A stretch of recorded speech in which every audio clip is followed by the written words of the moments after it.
தமிழ் சினிமாவில் முன்னணி நடிகராக திகழும் விஜய் தன்னுடைய நடிப்பு, ஸ்டைல் என்பவற்றின் மூலமாக ஏராளமான ரசிகர்களின் மனதில் தனக்கென்ற ஒரு இடத்தை பிடித்தவர். எனினும் தற்போது சினிமா துறை சார்ந்தும் அரசியல் ரீதியாகவும் மட்டுமன்றி தனிப்பட்ட வாழ்க்கையிலும் பல சர்ச்சைகளை சந்தித்து வருகின்றார். இதற்கு பலரும் ஆதரவாகவும் எதிராகவும் தங்களுடைய கருத்துக்களை தெரிவித்து வருகின்றார்கள்.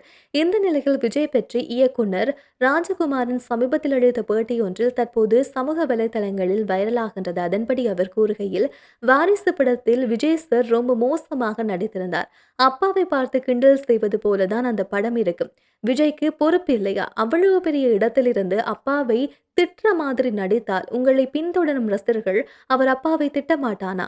நீங்கள் உங்கள் அப்பாவை திட்டுங்கள், கிண்டல் பண்ணுங்கள். ஆனால் அதையே என் படத்தில் வைத்து ரசிகர்களை கெடுக்கின்றீர்கள். அஜித் சார் இப்படி நடிக்க மாட்டார். அவருக்கென்று ஒரு ஒழுக்கம் வைத்திருக்கின்றார். சமூகத்துக்கு எதிரான காட்சிகளில் நடிக்கக்கூடாது என்ற ஒழுக்கம். அந்த ஒழுக்கம் விஜய்க்கு இல்லை என்று கூறியிருக்கின்றார்.